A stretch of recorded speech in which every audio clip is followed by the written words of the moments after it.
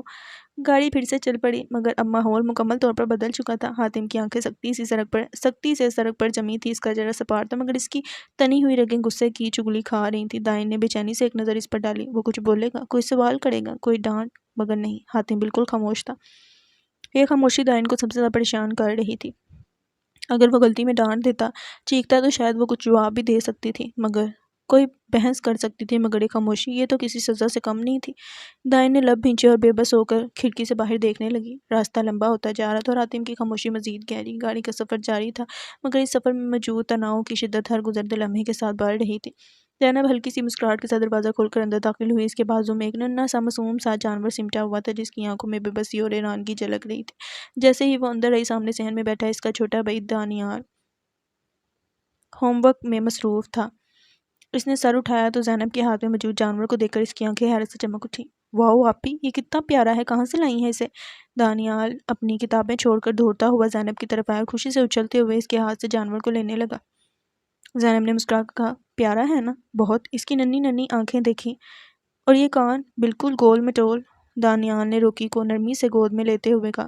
جانور نے سونگھنے کے انداز میں اس کے ہاتھوں کو چھوا اور پھر اپنی چھوٹی سی زبان سے چاٹنے لگا۔ اتنے میں باورچی خانے سے چولہے پر چمچ چلانے کی آواز آنا بند ہوئی، اور چند لمحوں بعد زینب کی ماں سائمہ بیگم پیشانی پر ہلکی سی شکن لیے باہر آئیں۔ زینب، تم آج یونیورسٹی نہیں گئی؟ ان کے لہجے میں خفگی آواز۔ زینب نے ایک پل کو نظریں چرائیں اور پھر نرمی سے جواب دیا، نہیں مما، سلطان حویلی گئی تھی دائن سے ملنے، سوچا تھا ہم دونوں ساتھ جائیں گے، لیکن وہ بھی نہیں جا رہی تھی تو میرا بھی دل نہیں کیا اکیلے جانے کا۔ سائمہ بیگم نے آنکھیں سکڑ کر اسے دیکھا، جیسے وہ کچھ چھپانے کی کوشش کر رہی ہو۔ پھر اچانک ان کی نظر دانیال کی گود میں موجود جانور پڑی۔ وہ ایک دم چونک گئی اور ہاتھ کمر پر رکھ کر سخت لہجے میں بولی، یہ کہاں سے اٹھا لائی ہو؟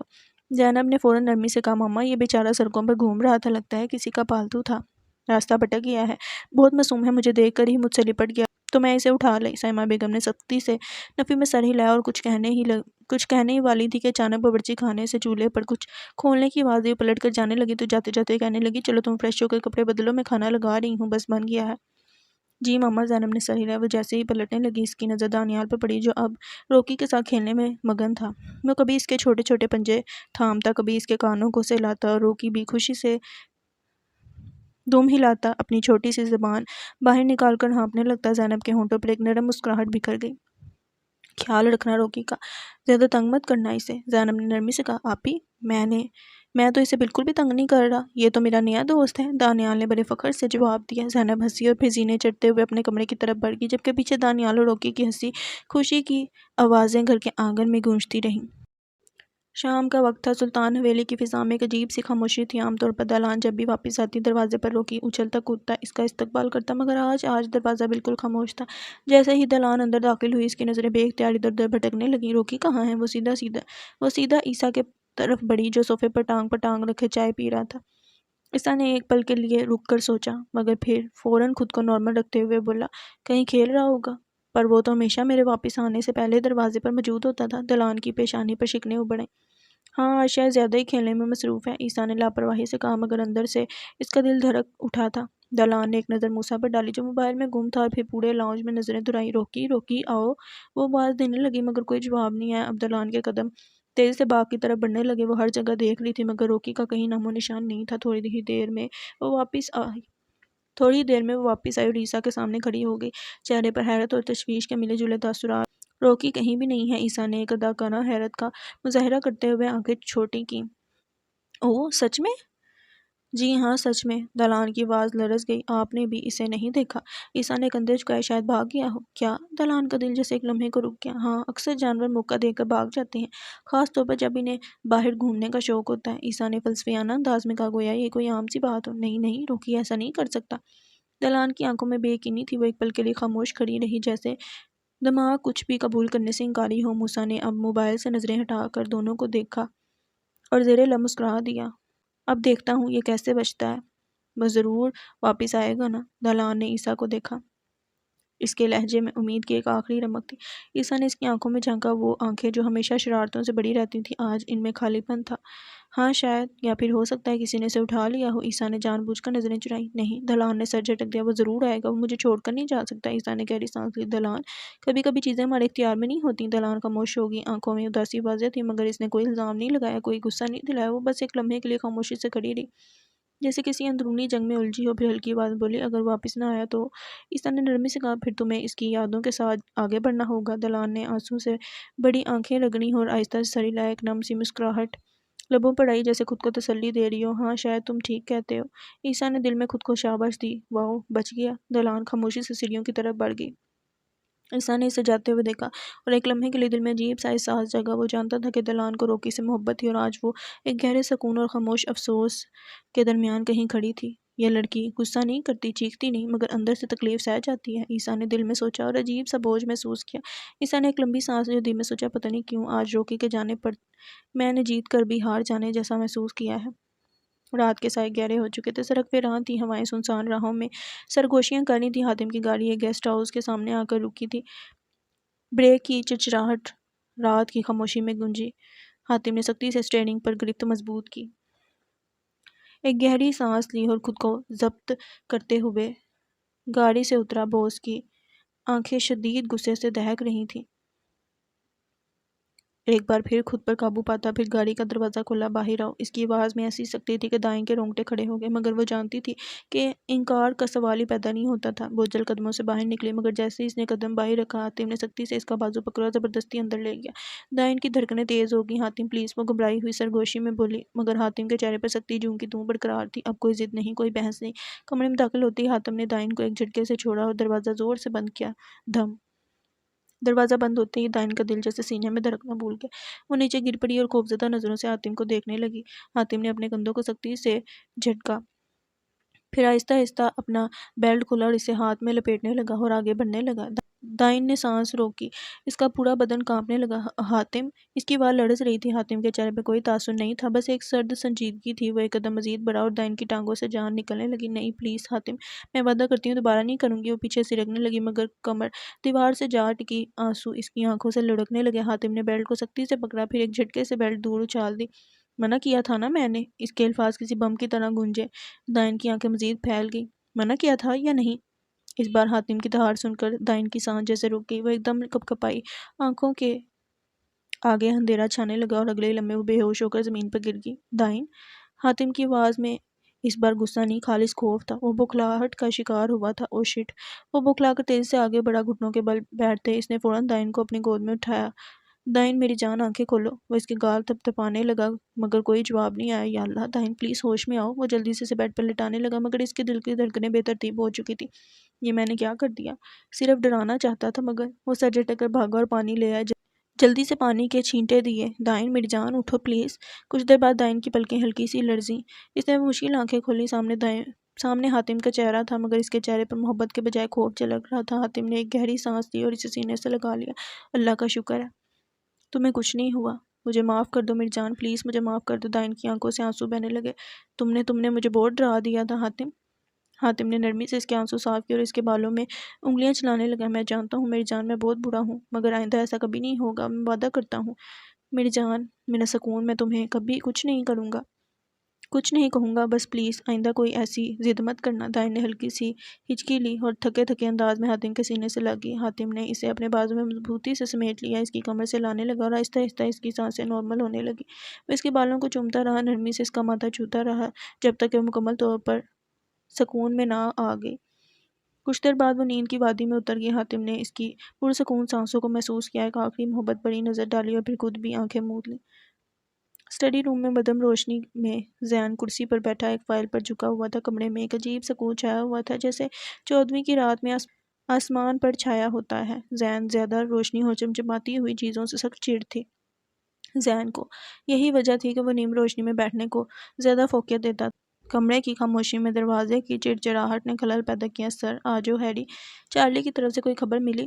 زین نے آنکھوں پر سے چشمہ اتارتے سائڈ پر رکھتے ہوئے کہا، جی سر، صبح ہی میرے سے بات ہوئی ہے، سب کچھ تقریباً وائنڈ اپ ہو چکا ہے۔ ہیری مؤدبانہ انداز میں بولا، اور کوئی خاص بات؟ زین کا اشارہ اس کے آنے کی طرف تھا۔ جی سر، آپ نے مجھے اس لڑکی زینب پر نظر رکھنے کو بولا تھا، تو پھر کچھ پتہ چلا؟ جی سر، مجھے تو نہیں لگتا کہ وہ کسی کے کہنے پر یہ سب کچھ کر رہی ہے۔ کیا مطلب ہے تمہارا؟ زین نے آئی برو جھکائے سوال کیا۔ سر، میں نے اس کی ساری ہسٹری نکوالی ہے، اس کا کوئی بھی ایڑے گہرے شخص سے کوئی تعلق یا لینا دینا نہیں ہے، چند ایک گنی چنی دوست ہیں اس کی۔ اور سر، ایک اور خاص بات۔ کیا؟ سر، آپ جہاں شادی میں گئے تھے، ہیری بولتے بولتے رکا، جیسے ذہن پر زور دے رہا ہو۔ سلطان حویلی؟ زین نے اس کی مشکل اذعان کی۔ جی سر، وہ کسی حاتم سلطان کی مسز کی دوست ہیں، دونوں یونیورسٹی میں ایک ساتھ پڑھتی ہیں، اور غالباً یہی حاتم ان کا پروفیسر بھی ہے۔ زین کے ہونٹ او کی صورت میں ڈھلے۔ تم دائن کا رابطے کی بات کر رہے ہو؟ زین نے سوچتے ہوئے سوال کیا۔ جی، شاید یہی نام تھا سر، ہیری بولا۔ تو اس کا کیا مقصد ہو سکتا ہے؟ زین پرسوچ لہجے میں بولا۔ سر، ہو سکتا ہے وہ آپ میں انٹرسٹڈ ہو۔ ہیری مسکراہٹ دبائے بولا، شٹ اپ۔ زین چڑ کر بولا، سوری سر۔ سر، ایک اور بات۔ پھوٹو۔ زین ہنوز چڑ کر بولا، سر، آپ نے مجھے فرحان شمس خان پر نظر رکھنے کو بولا تھا، جو سر آپ کے کزن ہیں۔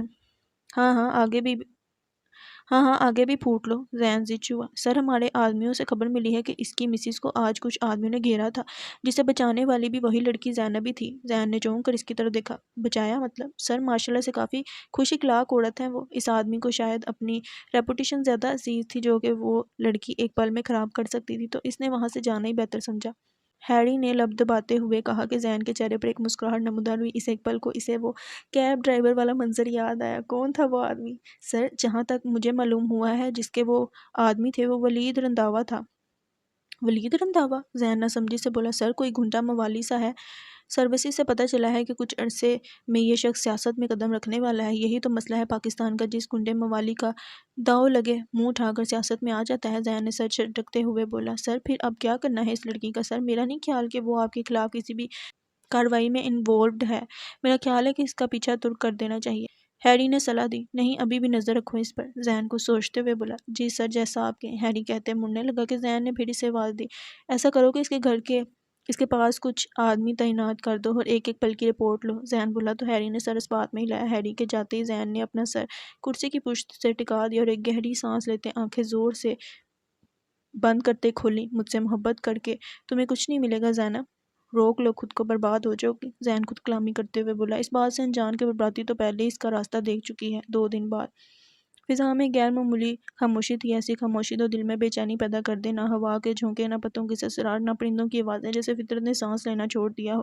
آسمان پر گہرے بادل دبے پاؤں چھا رہے تھے، اور دور کہیں بجلی کی مدھم سی چمک لمحہ بھر کے لیے اندھیرے کو چیر کر گزر جاتی۔ ماحول میں ایک بے نام سا خوف تھا، جیسے کوئی اندھے خطرے کی آہٹ سنائی دے رہی ہو۔ یہ وہ خاموشی تھی جو طوفان سے پہلے آتی ہے، وہ لمحہ جب کائنات ایک پل کو ٹھہر جاتی ہے، جیسے کسی زبردست اغیانی کے استقبال کے لیے خود کو سنبھال رہی ہو۔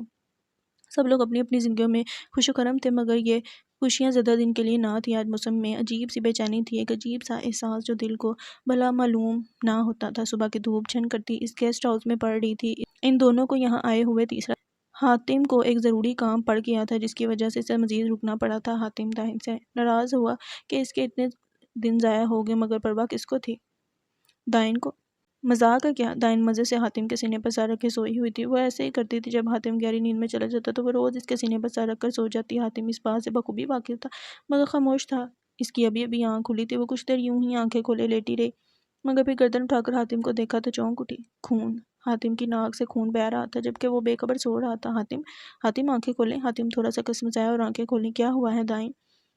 حاتم خمار بڑی آواز میں بولا، آپ کی ناک سے خون بہہ رہا ہے۔ اس کی آواز پر حاتم نے اپنی ناک کے نیچے ہاتھ رکھا تو اس کی انگلیاں خون آلود ہو گئیں۔ وہ جلدی سے اٹھا اور باتھ روم کی جانب بھاگا۔ دائن بھی اس کے ساتھ اٹھی اور باتھ روم کی جانب بڑھی، مگر حاتم نے اندر سے دروازہ بند کر دیا تھا۔ حاتم، کیا ہوا ہے آپ کو؟ دروازہ کھولیں۔ وہ زور زور سے دروازہ بجاتے ہوئے بولی، مگر اندر سے کوئی آواز نہ آئی۔